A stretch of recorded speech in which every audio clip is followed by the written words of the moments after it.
नमस्कार, स्वागत है आपका। आप देख रहे हैं इंडिया टीवी। आपके साथ मैं हूं प्राची पारशर। वक्त है प्रहार का और प्रहार की शुरुआत इस वक्त की बड़ी खबर के साथ करेंगे जो कि बम धमाकों से जुड़ी हुई मिल रही है। लखनऊ, अयोध्या, काशी समेत 19 जिलों में बम धमाके की धमकी आ रही है। कचहरी ब्लास्ट करने का धमकी भरा मेल मिला है। इससे पहले शुक्रवार को भी यूपी के 8 जिलों में कचहरी को ब्लास्ट से उड़ाने की धमकी मिली थी। धमकी के बाद लखनऊ कोर्ट परिसर में तलाशी अभियान चलाया जा रहा है। भारी पुलिस बल कचहरी में तलाशी अभियान चला रही है। तो लखनऊ समेत 19 जगहों पर कचहरी को बम से उड़ाने की धमकी दी गई है। बाकायदा एक मेल मिला है जिसमें इन कचहरियों को बम से उड़ाने की धमकी दी गई है। फिलहाल लखनऊ कचहरी की तस्वीर मैं आपको दिखा रही हूं, जहां पुलिस का दस्ता इस वक्त मौजूद है, बॉम्ब स्क्वाड की टीम इस वक्त मौजूद है और पूरी तरीके से अभियान जो है सर्चिंग का वो इस वक्त चलाया जा रहा है। रुचि कुमार मेरी सहयोगी हमारे साथ जुड़ रही है, सीधा उन्हीं के पास चलेंगे। रुचि, क्या जानकारी मिल रही है? एक के बाद एक तीसरा दिन है आज जब इस तरीके की धमकियां उत्तर प्रदेश में मिल रही हैं। बिल्कुल, देखिए एक मेल आई थी। ये कहा जा रहा है कि तमिलनाडु से मेल आई है, जिला जज के पास ये मेल आई है। पहले था कि 11:15 बजे बम धमाका होगा, उसके बाद एक दूसरी मेल आई है कि 12:15 बजे बम धमाका होगा।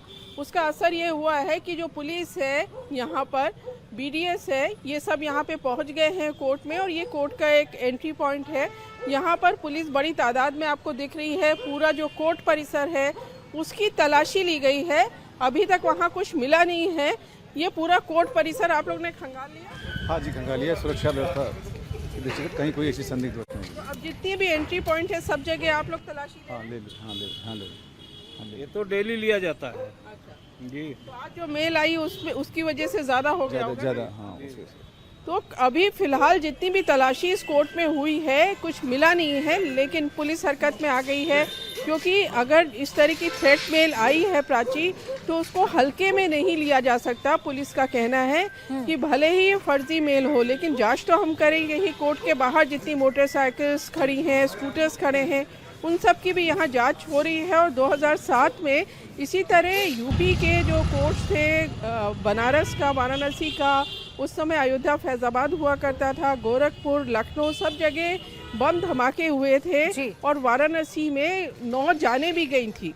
तो लिहाजा पुलिस कह रही है कि ऐसा लग रहा है कि शरारती तत्वों ने मेल भेजी है। बिल्कुल ठीक है रुचि, मेल आई है, मेल के बाद ये एक्शन भी जरूरी है। लगातार पुलिस एक्टिव है, बॉम्ब स्क्वाड की टीम मौके पर है, सघन तलाशी अभियान चलाया जा रहा है और जैसा अभी आपके जरिए ही हमें पता चला कि कुछ भी बरामद नहीं किया गया है, कुछ भी संदिग्ध बरामद नहीं किया गया है।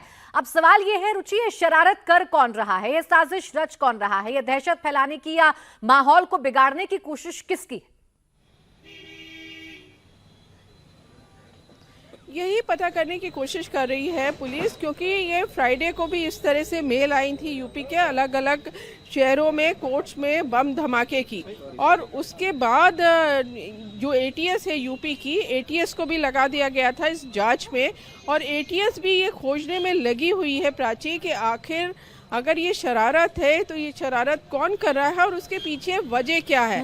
क्या किसी तरह का माहौल ख़राब करने की साजिश है या कोई ग्रुप है जो एक तरह का ट्रायल ले रहा है कि कितनी तैयार है पुलिस, कितना कोर्ट में किस तरह का इंतज़ाम है। तो ये सारी चीज़ें यूपी एटीएस इसकी जांच में जुटी है। फिलहाल अभी कोई जानकारी पुलिस ने बिल्कुल रुचि, किस मंशा के तहत बार बार ऐसे धमकी भरे मेल किए जा रहे हैं, क्या इसके पीछे कोई साजिश है, इसके पीछे कौन लोग हैं, इन तमाम सवालों के जवाब इस वक्त तलाशे जा रहे हैं। शुक्रिया आपका रुचि तमाम जानकारी के लिए।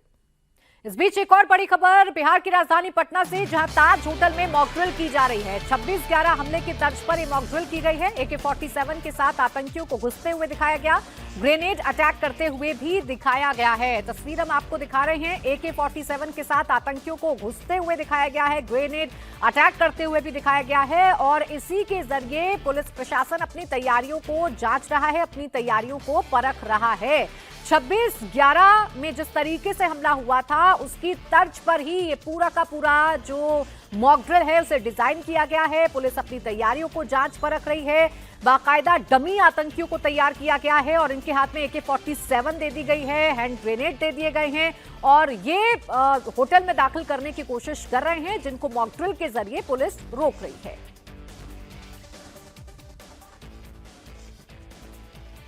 हो गए हैं, सुरक्षाकर्मी यहाँ तैनात है क्योंकि यहाँ एक बड़ी घटना हुई है। ये देखिए, ये जो आतंकियों की टीम है वो यहाँ पर बम फेंक रही है। यहाँ देखिए बम फेंका गया है और लगातार आतंकी यहाँ घुस रहे हैं। हथियारों के साथ आतंकी घुस गए हैं। गार्ड को इन्होंने निशाना बनाया है कि गार्ड यहाँ गिर गए और फिर लगातार ये बम फेंकते हुए जा रहे हैं। अंदर की तरफ ये घुस गए हैं। ये देखिए, ये सारे आतंकी होटल ताज के अंदर घुस गए हैं और ऐसे में अब यहाँ पर पुलिस की एक टीम पहुंचेगी। दरअसल ये एक मॉक ड्रिल है। ये मॉक ड्रिल है। आतंकी होटल ताज के अंदर घुस रहे हैं और यदि ऐसी घटना होती है तो फिर कैसे निपटना है इन आतंकियों से। ये देखिए कैसे जो गार्ड हैं उनको सरेंडर करने को कहा गया है। जो गार्ड है होटल ताज के, उन्होंने अपना हाथ उठा लिया है और अब आतंकी अंदर की तरफ घुस रहे हैं। दरअसल मॉक ड्रिल के जरिए है कि यदि ऐसी घटना होती है तो फिर आतंकियों से कैसे निपटना है, इसको लेकर जो प्लान किया गया है। अब ये आतंकी जब अंदर घुस गए हैं तो अब ऐसे में एटीएस की टीम यहाँ पर आएगी और वो इन आतंकियों से निपटेगी। तो मॉक ड्रिल किया जा रहा है। और अब बात महाराष्ट्र की, जहां टीपू सुल्तान की तस्वीर को लेकर बवाल छिड़ा हुआ है। कांग्रेस और कार्यकर्ता, बीजेपी के जो कार्यकर्ता हैं वो आपस में भिड़ गए। बीजेपी और शिवसेना कांग्रेस पर छत्रपति शिवाजी के अपमान का आरोप लगा रही है। अब उद्धव ठाकरे की शिवसेना इस विवाद में कूद पड़ी है। उद्धव सेना ने पूरे मामले में कांग्रेस का समर्थन किया। उद्धव गुट के सांसद संजय राउत ने कहा कि छत्रपति शिवाजी की तुलना किसी से नहीं की गई। बीजेपी के पास कोई काम नहीं, इसलिए वो इसे मुद्दा बना रही है। वहीं मालेगांव की डिप्टी मेयर का कहना है कि रिपेयर के बाद ऑफिसर में फिर टीपू सुल्तान की जो तस्वीर है वो ऑफिस में लगाई जाएगी। छत्रपति शिवाजी महाराज की तुलना किसी से नहीं हो सकती, लेकिन क्या देश में और महाराष्ट्र में और कुछ मुद्दा ही नहीं है? किसान आत्महत्या कर रहे, 2000 से ज़्यादा किसानों ने सिर्फ मराठवाड़ा में आत्महत्या की है। हाँ, गरीब मजदूर, बेरोजगार, महिलाएं, सबके मुद्दे हैं, लेकिन उस बारे में कोई बात नहीं करेगा। कभी औरंगजेब निकालेंगे, कभी अफजल खान निकालेंगे, कभी उनके पास कोई काम धंधा नहीं है। यही काम है और कोई काम धंधा नहीं है, उनके पास यही काम है। टीपू सुल्तान के बारे में बात कहे तो टीपू सुल्तान का गौरव देश के राष्ट्रपति जो आपके थे रामनाथ कोविंद, कर्नाटक में जाकर किया है ना। महाराष्ट्र में मुंबई महानगर पालिका में, अकोले महानगर पालिका में, कॉरपोरेशन में बीजेपी के कॉरपोरेटर्स ने बार बार ये प्रस्ताव लाया है कि टीपू सुल्तान के नाम से बगीचे हो, मैदान हो, रोड हो। तो अब अचानक से आपको टीपू सुल्तान के बारे में ये आक्रोश करने की जरूरत क्या है? डिप्टी मेयर ने उसके चेंबर में जो तस्वीर थी टीपू सुल्तान की वो निकाल दी, तो ये मुद्दा खत्म होना चाहिए था। संजय राउत इसे बीजेपी की साजिश बता रहे हैं, मुद्दे भटकाने की कोशिश बता रहे हैं। लेकिन ये विवाद किसने खड़ा किया और कैसे खड़ा हुआ, इस विवाद की शुरुआत कैसे हुई, ये मैं आपको बताती हूं। मालेगांव की डिप्टी मेयर ने अपने ऑफिस में टीपू सुल्तान की एक तस्वीर लगा दी। ये खबर सामने आई तो शिवसेना ने इसका विरोध शुरू कर दिया। 24 घंटे के अंदर इस तस्वीर को हटाने का अल्टीमेटम दिया गया। इसके बाद मालेगांव की डिप्टी मेयर ने टीपू सुल्तान की तस्वीर तो हटा ली, लेकिन इसके बाद महाराष्ट्र कांग्रेस अध्यक्ष की विवाद में एंट्री हो गई। महाराष्ट्र कांग्रेस अध्यक्ष ने टीपू सुल्तान की तुलना छत्रपति शिवाजी महाराज से कर दी। इसके बाद बीजेपी और हिंदूवादी संगठन गुस्से में आ गए, कांग्रेस के खिलाफ सड़कों पर उतर आए। जगह जगह इस वक्त प्रदर्शन किया जा रहा है। अब ये जो मामला है कांग्रेस वर्सेस बीजेपी आ गया है। आपको मैं ये बताती हूँ, ये सुनवाती हूँ कि महाराष्ट्र कांग्रेस अध्यक्ष ने क्या बयान दिया, जिसके बाद पूरे महाराष्ट्र में कांग्रेस के खिलाफ बीजेपी और शिवसेना प्रदर्शन कर रही है।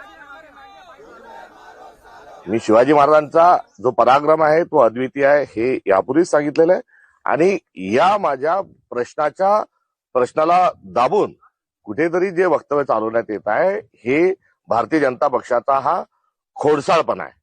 देवेंद्र फडणवीस यांची तुलना मी औरंगजेबाशी केली तेव्हा ते म्हणाले मी त्यांना ओळखत नाही, मी त्यांना जल्लाद म्हटले, मी त्यांना क्रूर असल्याच्या अनुषंगाने दरिंदा म्हटले, त्यावेळेसही त्यांनी मला ओळख दाखवली नाही। मात्र काल एकदम त्यांचे फोटो आपल्या घोषणापत्रात होते, आपले बॅनर पोस्टर जे होते भाजपने सरसकट टीपू सुलतानचा फोटो जो आहे हा संपूर्ण महाराष्ट्रामध्ये त्यांनी वापरला।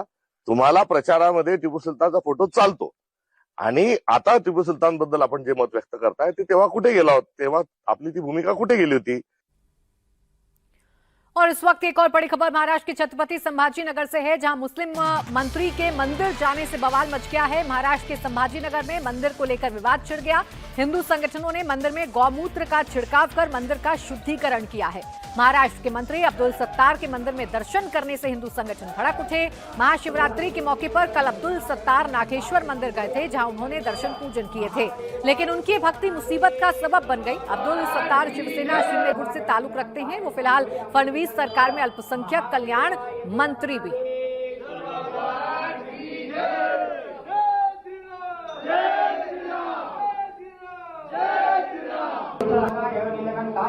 तो मंदिर का शुद्धिकरण तो आपने देख लिया, लेकिन ये पूरा घटनाक्रम है ये भी समझ लीजिए। ये मामला महाराष्ट्र के छत्रपति संभाजी नगर का है। नागेश्वर मंदिर में गौमूत्र का छिड़काव किया गया। ऐसा इसलिए किया गया क्योंकि कल अब्दुल सत्तार मंदिर में दर्शन के लिए गए थे। मुस्लिम मंत्री के मंदिर जाने से हिंदू संगठन भड़क उठे। मंत्री कल शिवरात्रि के मौके पर मंदिर गए थे, जिसके बाद हिंदू संगठनों ने गौमूत्र से मंदिर का शुद्धिकरण किया। अब्दुल सत्तार ने हिंदू धर्म को स्वीकारा है, और अगर नहीं तो उन्होंने बाहर से दर्शन लेना चाहिए था। हमारे देवी देवताओं के मंदिर यानी कोई स्मारक नहीं है। गर्भगृह के कुछ धार्मिक नियम होते हैं। अपने राजनैतिक लाभ उठाने के लिए उन नियमों को तोड़ा मत करिए, और यदि आपको बहुत ही इच्छा है तो हिंदू धर्म को स्वीकारिए और फिर खुशहाल हमारे देवी देवताओं के आशीर्वाद लीजिए। महाराष्ट्र के संभाजी नगर में मुस्लिम मंत्री के मंदिर में पहुंचने पर बवाल हुआ है, लेकिन यूपी में सद्भाव की अलग ही तस्वीर देखने को मिली। यूपी के 2 शहरों में 2 मुस्लिम महिलाओं ने अपनी मन्नत पूरी होने पर कांवड़ यात्रा उठाई। महाशिवरात्रि पर जलाभिषेक किया। बुलंदशहर की रहने वाली उज़्मा और संभल की तमन्ना की शिव भक्ति से सभी हैरान हैं। तमन्ना मलिक ने शादी पूरी होने वाली मन्नत जो है वो मांगी थी, जिसके बाद उन्होंने जलाभिषेक किया। तो उज़्मा खान की भी शादी की मन्नत कुछ ही दिनों में पूरी होने वाली है। मन्नत पूरी होने से पहले ही उज़्मा ने कावड़ उठा ली। तस्वीर हम आपको दिखा रहे हैं। बुलंदशहर और संभल की 2 बेटियां हैं जिन्होंने अपनी मन्नत पूरी होने के बाद कावड़ यात्रा को संपन्न किया। कावड़ उन्होंने उठाई। दोनों मुस्लिम महिलाओं ने कावड़ क्यों उठाई ये भी आपको बता देती हूं। बुलंदशहर के अनूपशहर की रहने वाली उज़्मा खान पिछले 4 साल से एक हिंदू युवक के साथ रिलेशनशिप में है। मुस्लिम उज़्मा ने हिंदू लड़के लोकेंद्र के साथ शादी होने की मन्नत मांगी थी। धर्म अलग अलग होने की वजह से इस शादी का विरोध भी हो रहा था, लेकिन आखिरकार उज़्मा खान की मन्नत भगवान शिव ने पूरी कर दी। इसके बाद उन्होंने होने वाले पति लोकेंद्र सिंह के साथ अनूपशहर से गंगा जल के साथ कांवड़ यात्रा शुरू की। हिंदू संगठनों ने उनका जमकर साथ भी दिया है। तो अनूपशहर से गंगा जल भर के इस कांवड़ यात्रा की जो शुरुआत है वो की गई है उज़्मा की तरफ से। हर हर महादेव, हर हर महादेव, हर हर महादेव, हर हर महादेव, हर हर जय श्री राम। बोल बोले की, बोल बोले की, बोल बोले की। कहाँ की रहने वाली हो आप? रघुपुरा। अच्छा, क्यों, क्या मन में ऐसा आया जो कांवड़ उठाई आपने? मेरी एक मन्नत थी, वो मन्नत पूरी हो गई। क्या मन्नत थी? मेरा और मेरा हस्बैंड 4 साल से रिलेशनशिप में थे, वो पूरी हो गई। अच्छा, तो बच्चे भी यहाँ पर? बच्चे भी हैं, 2 लड़की हैं। आपका पति का क्या नाम है? लोकेंद्र सिंह। अच्छा, कब शादी की थी? शादी अब करेंगे, अभी करी नहीं है, इसलिए कावड़ लेकर आई हूँ। ये कौन है आपकी? वाइफ हो जाएंगे, अब कुछ दिन में शादी कर लेंगे, 2-4 दिन में। अच्छा, तो कैसे मन में आई कि कांवड़ बोली? हमारी 4 साल पूरी हो गई। हाँ, इस वजह से कावड़ लेकर आए और कावड़ ला के शादी कर लेंगे। बच्चे भी यहाँ पर? हाँ, 2 लड़की हैं। अच्छा, तो कहाँ से उठाई थी? कहाँ? अनूपशहर से। और कहाँ जाएंगे? भोले भाईपुर चढ़ाएंगे। भोले भाईपुर। बड़ी खबर राजस्थान की भिवाड़ी से, जहां केमिकल पटाखा फैक्ट्री में भीषण आग लग गई। आग की वजह से 7 लोगों की फैक्ट्री में जिंदा जलकर मौत हो गई। अभी 2 मजदूर आग में फंसे हैं, जिन्हें रेस्क्यू किया जा रहा है। इस फैक्ट्री में केमिकल के साथ पटाखे भी बनाए जाते थे। हादसे के समय फैक्ट्री में 25 मजदूर काम कर रहे थे। ये तस्वीर आप देखिए, भयावह तस्वीरें हैं। विकराल रूप आग ने रख लिया है। इस फैक्ट्री में जब आग लगी उस वक्त मजदूर भी काम कर रहे थे। 7 लोगों की जिंदा जलकर मौत हो गई। 2 मजदूर अभी भी अंदर फंसे हुए हैं। मनीष भट्टाचार्य मेरे साथ इस वक्त जुड़ गए। मनीष, सबसे पहले ताजा अपडेट बताइए, रेस्क्यू ऑपरेशन कहां तक पहुंचा? जो 2 लोग अंदर फंसे हुए थे, क्या वो बाहर निकले? जी हाँ, बिल्कुल। देखिए, रेस्क्यू ऑपरेशन जो चल रहा था वो फिलहाल खत्म हो चुका है। जो अंदर लोग फंसे थे उनको बाहर निकाला जा चुका है, लेकिन देर रात को ये इस फैक्ट्री में आग लगी और अचानक से और बहुत ज़्यादा विकराल रूप ले लिया, जिसमें उस समय 25 लोग काम कर रहे थे। इसमें 7 लोगों की जिंदा जल के मौत हो गई है। जिस वक्त अंदर पुलिस पहुंची और रेस्क्यू ऑपरेशन की टीम पहुंची तब मलबे से उस शवों को निकाला गया है। बताया जा रहा है कि गत्ते की फैक्ट्री थी, लेकिन गत्ते की फैक्ट्री के आड़ में ये आतिशबाजी के कुछ केमिकल्स और बारूद जैसी चीज़ें बनाई जा रही थी अंदर, जिसके बाद ही ये ब्लास्ट हुआ और ब्लास्ट इतनी तेज़ था कि आसपास के लोगों को सुनाई दिया रात को। और उसके बाद बहुत तेज आग लगी। आग में उस वक्त जो लोग वहां पे अंदर काम कर रहे थे उसमें 7 लोग जिंदा जल गए। उसी वक्त उनकी मौत हो गई है। फिलहाल मौके पर एसडीआरएफ और प्रशासन मौजूद है। अंदर जो रेस्क्यू ऑपरेशन चल रहा था उन लोगों को निकाल लिया गया है। फैक्ट्री का जो मालिक है उसके खिलाफ मामला दर्ज किया गया, लेकिन फैक्ट्री का मालिक मौके से फरार है। बताया जा रहा है नोएडा में रहता है वो फैक्ट्री का मालिक, उसको अब गिरफ्तार करने की तैयारी की जा रही है। शुक्रिया आपका मनीष तमाम जानकारी के लिए। तो 7 लोगों की जिंदा जलकर मौत हो गई। जो 2 लोग अंदर फंसे हुए थे उनको जरूर बाहर निकाल लिया गया है। बिहार चुनाव में नीतीश कुमार की जीत से सीख लेते हुए पश्चिम बंगाल की मुख्यमंत्री और टीएमसी सुप्रीमो ममता बनर्जी ने बड़ा दांव चला। उन्होंने बंगाल में विधानसभा चुनाव से पहले बेरोजगार युवाओं को साधने के लिए युवा साथी योजना की शुरुआत की। इस योजना के तहत राज्य सरकार ने 21 से 40 वर्ष के ऐसे बेरोजगार युवाओं को हर महीने 1500 रुपए देने की प्रक्रिया शुरू कर दी है, जिन्होंने 10वीं कक्षा से आगे पढ़ाई नहीं की। योजना की शुरुआत के पहले ही दिन राज्य भर में भारी भीड़ उमड़ पड़ी। वहीं विपक्षी बीजेपी ने इसे चुनावी लुभावनी योजना बताते हुए तीखा हमला ममता सरकार पर बोला है।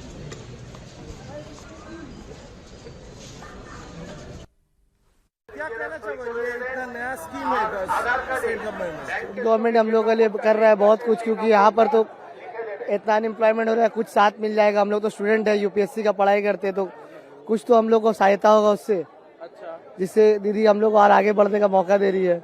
कुछ तो बैठे बैठे, क्योंकि एक्सपेंसेस बहुत बढ़ जा रहा है, ऐसे ही कहेंगे। तो आप लोग खुश हो इससे?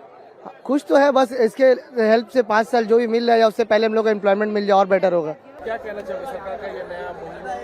अच्छा है, ठीक है, स्टूडेंट्स के लिए निकाला है, बढ़िया। अच्छा, तो क्या लगता है और एम्प्लॉयमेंट जनरेट होना चाहिए बंगाल में, या फिर 13,000 रुपये से काम चल जाए? नहीं, और होना चाहिए। क्या कहना चाहोगे आप? क्या कहना कि मतलब एम्प्लॉयमेंट और देना चाहिए, काम वगैरह को और आगे करना चाहिए। यही बहुत अच्छा लग रहा है ये स्कीम दीदी ने जो लॉन्च किया है, ये हम लोग युवा साथी के लिए।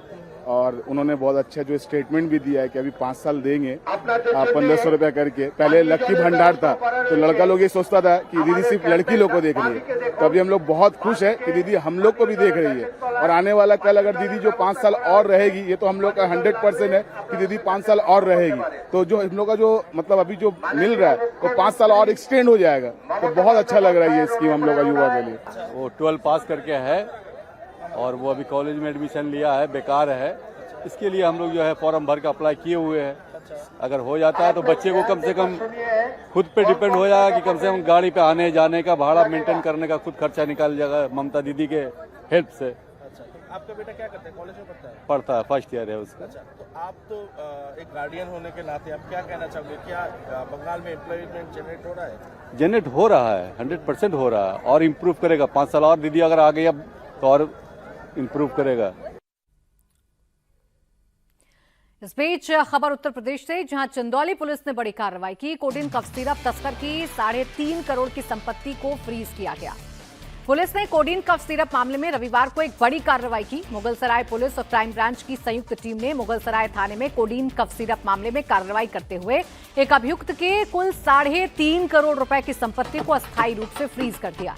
फिलहाल पुलिस आगे की कार्रवाई में जुट गई है। एसपी आदित्य लांगेह के निर्देश पर जिले में नशीले पदार्थ की तस्करी की रोकथाम पर अपराधियों और तस्करों के खिलाफ कार्रवाई की जा रही है। विशेष अभियान चलाया जा रहा है। कोडीन कफ सिरप के मामले में अभियुक्त स्वप्निल केसरी पुत्र मनोज केसरी के नाम से है, जिसके विरुद्ध मुगलसराय थाने में मुकदमा पंजीकृत है, जिसकी जमीन को धारा 68F1 NDPS एक्ट के तहत फ्रीज की जाती है। स्थित आराजी संख्या 914, 915 जो कोडीन कफ सिरप के संबंध में पंजीकृत अभियोग से संबंधित अभियुक्त स्वप्निल केसरी पुत्र मनोज केसरी निवासी कृष्णा नगर थाना मुगलसराय, जिसके द्वारा मादक द्रव्य कारोबार से अर्जित अवैध अचल संपत्ति जिसकी कुल कीमत लगभग 3.5 करोड़ रुपए को अस्थायी रूप से फ्रीज किया गया है तथा अग्रिम विधिक कार्रवाई की जा रही है। और इस बीच हैरान करने वाली खबर यूपी के सीतापुर से भी है, जहां बीजेपी विधायक ज्ञान तिवारी पुलिस से इतने खफा हो गए कि थाने के बाहर धरने पर बैठ गए। दरअसल विधायक जी अपने इलाके में डांस का कार्यक्रम जबरन बंद कराए जाने की शिकायत करने पहुंचे थे, लेकिन उनकी एसएचओ संजय पांडे के बीच तीखी नोकझोंक हो गई।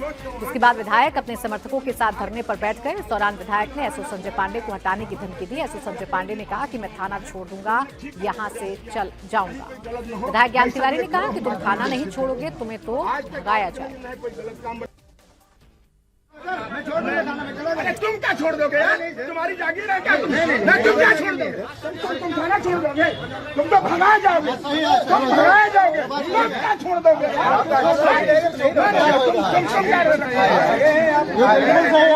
थाना छोड़ दोगे? ऐसा करोगे? अगर तुम्हारी तुम्हारी औकात है, सब हो रहा है, तुम्हारी औकात है, तुम्हारी औकात है, तुम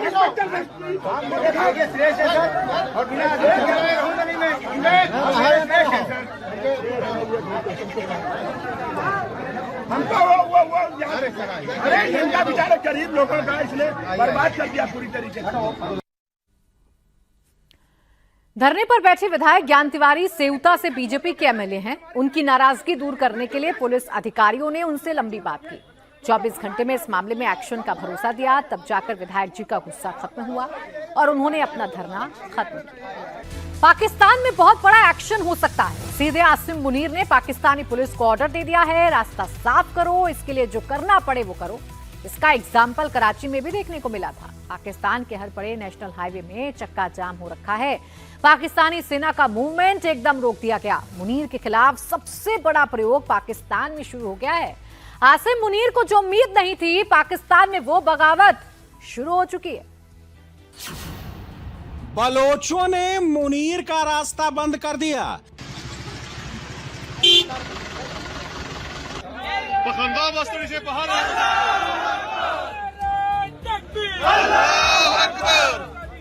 तेरा नारा आजादी, मेरा नारा आजादी, हमारा आजादी, जीत लेंगे आजादी, बाप भी देगा आजादी, बाप भी देगा आजादी, बाप भी देगा आजादी, राहुल भी देगा आजादी। पठानों ने मुनीर का रास्ता बंद कर दिया।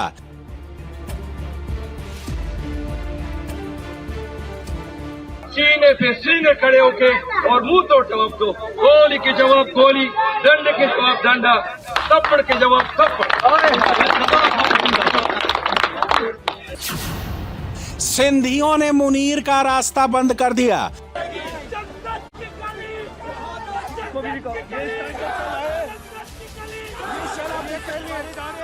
एक्सपायर शेल है जो जमात इस्लामी के कारकुनात पे बरछाए जा रहे हैं। आप देख रहे हैं वैशियाना शरीफ जमात इस्लामी के कारकुनात पे की गई है। पीछे भी शेर मौजूद है, एक और शेर आ गया। कराची में लाठीचार्ज, आंसू गैस, शेलिंग और पूरा जंग का मंजर रहा। जमात इस्लामी के कारकुनान को चुन चुन के मारा गया। पीओके ने मुनीर का रास्ता बंद कर दिया। ये जो दहशतगर्दी है, इसके पीछे वर्दी है, इसके पीछे वर्दी है, इसके पीछे वर्दी है। इस्लामाबाद में खून का बदला खून गूंजने लगा।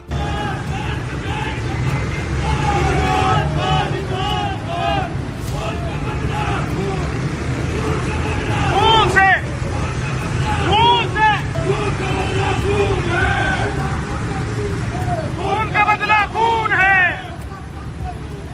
खून का बदला खून है। सड़क बंद है, रास्ते बंद हैं, दरवाजे बंद हैं। पाकिस्तान का ऐसा कोई कोना नहीं है जहां पर आसिम मुनीर के आने पर बैन न लगा दिया गया हो। जिस रास्ते से पाकिस्तानी फौज आती जाती है, उन रास्तों पर पत्थर बिछा दिए गए हैं। पाकिस्तान में सड़क पर संग्राम शुरू हो गया है। एक ब्रेकिंग न्यूज ये सामने आ रही है कि गिलगित बल्तिस्तान के जिला जामिर चिल्लास के इलाके तांगीर में सिक्योरिटी फोर्सेस पर हमला हुआ है। एक मेजर समेत 4 सिक्योरिटी एहलकार जख्मी हो गए हैं और जो गाड़ी का ड्राइवर था वो शहीद होने की इत्तला सामने आ रही है। ये हमला हमें क्या पैगाम दे रहा है? आसिम मुनीर खुद को पाकिस्तान का मालिक समझता है। अभी मुनीर जर्मनी गया है, उसको लगा था वो वर्ल्ड फेमस पर्सनालिटी है, लेकिन वहां पर क्या हुआ देखिए।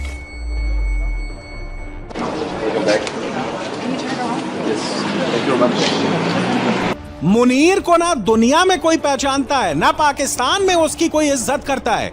आसिम मुनीर का नाम सुनते ही पाकिस्तानी नॉनस्टॉप गालियां देना शुरू कर देते हैं। इनकी औकात कुछ नहीं है, इनकी औकात ये है कि ये एक बंदे से डरते हैं, एक बंदे से डरते हैं जिसको इन्होंने कैद किया हुआ है, पर वो असल में आजाद है। ये सब कैद हैं, ये सब बेगैरत हैं, ये सब बेहिस हैं। इनकी ना माँ है, ना बेटी है, ना बहन है, कुछ भी नहीं है इनका, ना दीन है, ना इनका धर्म है, इनके कोई मॉरल्स नहीं है, इनकी कोई एथिक्स नहीं है। इन सबको डूब मरना चाहिए। अगर इतनी हिम्मत है, अगर वो सामना करना चाहते हो इमरान खान का, शेर को तो कोई भी बंद कर लेता है। शेर को बंद करके लड़ाई नहीं होती, शेर को बाहर निकालो और लड़ो उससे, तब पता चलेगा कि तुम कितने मर्द के बच्चे हो। पाकिस्तान में वक्त और हालात इतने बदल गए हैं, पाकिस्तान के गांव-गांव में गाड़ी पर बड़े-बड़े लाउडस्पीकर रखकर जनरल के खिलाफ बगावत हो रही है। मुनीर का खौफ खत्म। हम इंशाल्लाह एक जर्नल के जो खिलाफ है वो है फिरौन और हमें मूसा, इंशाल्लाह मुंह तोड़ जवाब देंगे इनको और यही बताएंगे कि आप एक जालिम जर्नल हो और मुल्क आपने जो हमारी मैंडेट और आप हमारी लीडरशिप के जो जुल्म कर रहे हो, हमारी औरत पे आपने जुल्म किया और खान की फैमिली के ऊपर जो जुल्म कर रहे हो, ये सब दहशतगर्द आप हो। आप नहीं, आप कुछ भी नहीं हो, एक चौकीदार हो, एक नौकर हो, जो भी वर्दी वाले हैं चौकीदार है हमारे। ये हमारी मुहाफिज है, ये हमारी बाप नहीं है, हमारी ये तिस्बर खान नहीं जो इसके साथ अपनी बंदूक को मुंह तोड़ जवाब दो इनको। पाकिस्तान में ऐसा पहली बार हो रहा है जब पाकिस्तानी सैनिक पाकिस्तान में निकलने से डर रहे हैं। ये पाकिस्तानी जवान हैं जिनको बीएलए ने बंधक बना लिया है। पाकिस्तानी आर्मी जान बचाने के लिए छिप रही है। मेरा नाम शम्स तमरेज है, वल्द मोहम्मद कुरैश। मैं KPK जिले स्वाबी का रहने वाला हूँ। मैं अक्टूबर 2022 में भर्ती हुआ हूँ। अभी मेरा रैंक नायक है। मैं कराची छुट्टी जा रहा था, रास्ते में BLA वालों ने हमें पकड़ लिया और अभी हम उनके पास ही है। तो अभी मैं पाकिस्तान आर्मी से गुजारिश करता हूँ कि इनकी जो डिमांड है वो अच्छी तरीके से पूरा किया जाए ताकि ये लोग हमें रिहा करें।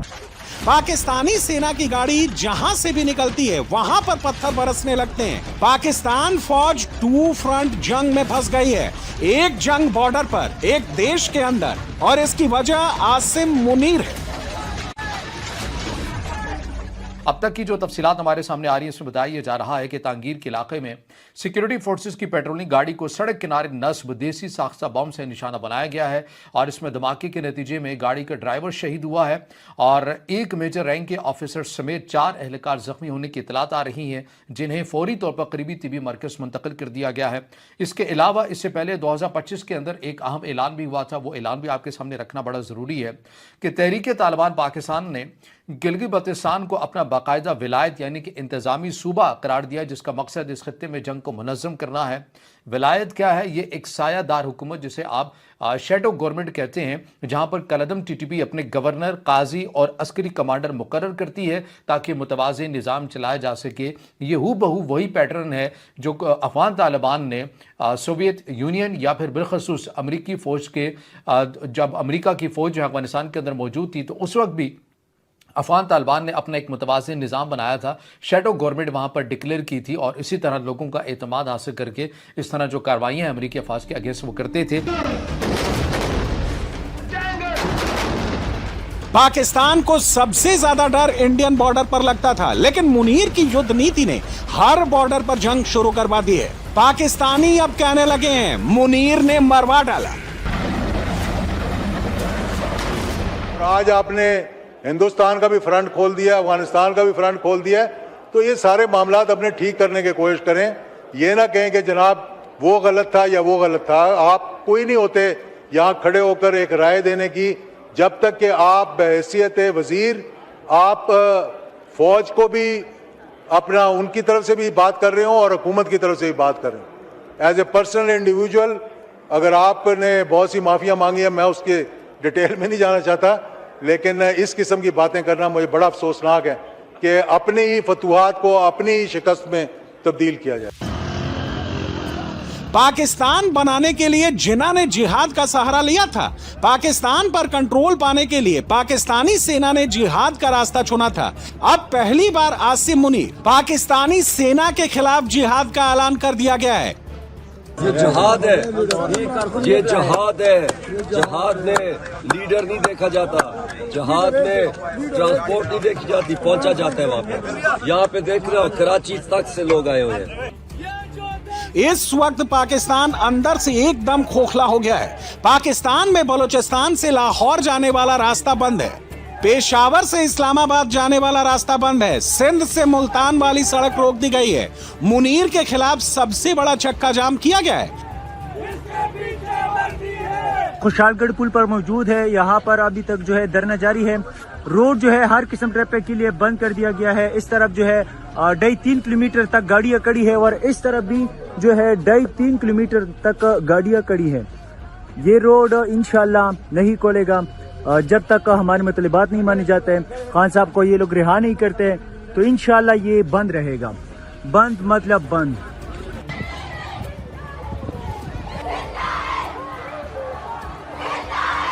पाकिस्तान में पंजाब ऐसा स्टेट है जहां पर पाकिस्तानी सेना के खिलाफ बगावत शुरू नहीं हुई थी।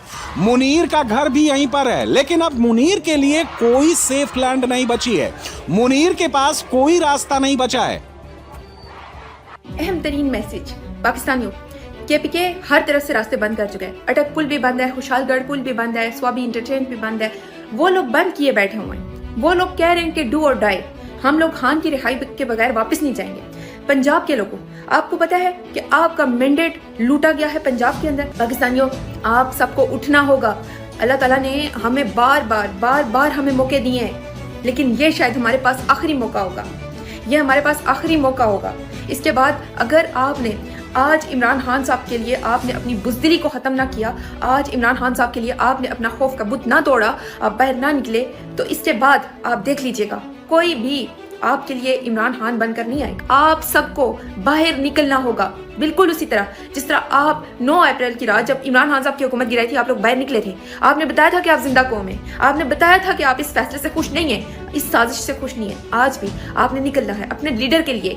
अपने लीडर के लिए आपका मुस्तकबिल कैद में है। आपके मुस्तकबिल को नुकसान पहुंचाया गया। ये पाकिस्तान कैद में है। पाकिस्तान की रिहाई के लिए आप सबको निकलना होगा।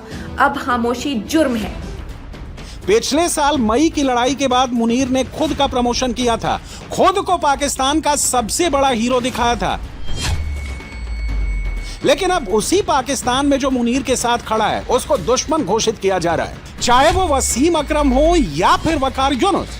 मैं क्यों कहता हूं भारतीय क्रिकेटर जिंदाबाद?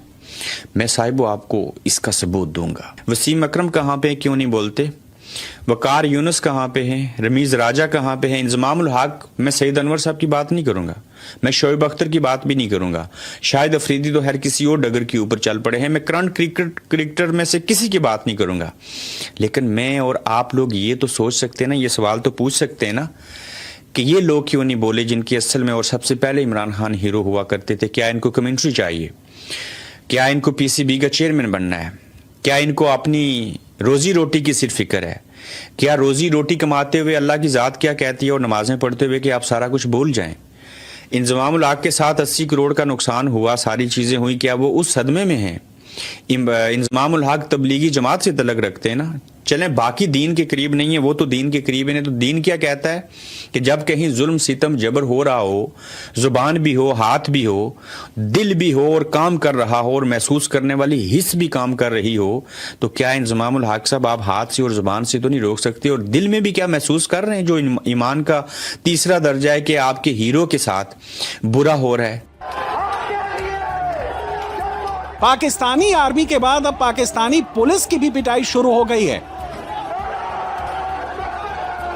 पुलिस की गाड़ियों पर हमले शुरू हो गए। वर्दी देखते ही गुस्सा भड़कने लगा है।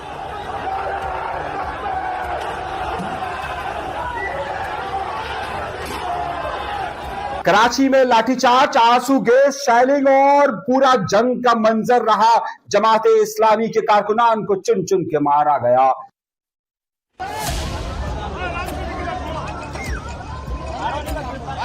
पाकिस्तान में आसिम मुनीर ने नया खेल शुरू कर दिया है। जो सड़क पर उतर रहा है, पाकिस्तानी सेना, पुलिस उसको काफिर घोषित कर रही है, कलमा पढ़ाया जा रहा है।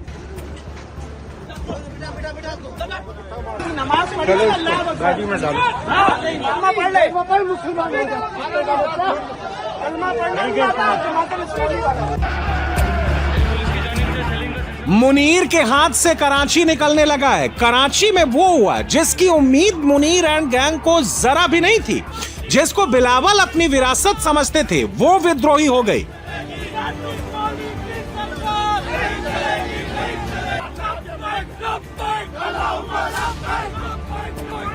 पुलिस की जो फाइन नफरी है वो जमात इस्लामी के कारकुनान को आगे नहीं बढ़ने दे रही है। मगरिब से पहले जो है वो कोने पर मौजूद थे, लेकिन उसके बाद जो है जो बसें लगाई गई थी उसको साइड में किया गया और उसके बाद जो है यहाँ पर जो रुकावटें लगाई गई थी और उनको भी हटा के जो आगे बढ़े, जबकि उनकी जानिब से जो है भारी खतराव भी किया जा रहा है। इस वक्त जो है उनकी जानिब से शेलिंग भी की जा रही है। उसी के साथ साथ यहाँ पर जो है डंडे, यहाँ पर पुलिस एहलकार मौजूद है। इस वक्त सेना सभी के करीब आने नहीं दिया जा रहा है। मैं आपको बताता चलूँ, देखिए मेरे पीछे आपको शेलिंग होती हुई नजर आ रही है। जिनका समा है, यहाँ पर जिनका समा बना हुआ है, जो जमात इस्लामी के जो कारकुनान है वो मुस्तकिल हुए और आगे बढ़ने की कोशिश की गई। 4 से ज्यादा पुलिस एहलकार जो इस वक्त जख्मी हो चुके हैं, जिनको अस्पताल मुंतकिल कर दिया गया है। और इस वक्त जो है असेंबली के बाहर एकदम जो है जंग का समा बना हुआ है, क्योंकि ये लोग कोने पर मौजूद थे और इस वक्त जो इनके हाथों में लाठी मौजूद है इस वक्त, और आगे बढ़ने की कोशिश की जा रही है। पाकिस्तान में बगावत एकदम नई स्टाइल में शुरू हुई है। पाकिस्तान के लोग घरों से निकल रहे हैं और जाकर सड़कों पर बैठ जा रहे हैं। ट्रक, गाड़ी सबके सामने जाकर डट जा रहे हैं। सड़क बंद होगी तभी हल्ला मचेगा। सड़क पे आओ, हिदायत छोड़ो, सड़क पे आओ, हिदायत छोड़ो, सड़क पे आओ, हिदायत छोड़ो, सड़क पे आओ, हिदायत छोड़ो, सड़क पे आओ, हिदायत छोड़ो, सड़क पे आओ, कंबल छोड़ो, सड़क पे आओ, कंबल छोड़ो, सड़क पे आओ, कंबल छोड़ो, सड़क पे आओ, हिदायत छोड़ो, सड़क पे आओ, हिदायत छोड़ो, सड़क पे आओ। पिछले 24 घंटे से पाकिस्तान के सारे नेशनल हाईवे में गाड़ियां 1 इंच आगे नहीं बढ़ी हैं, ना आंदोलन 1 इंच पीछे हटा है।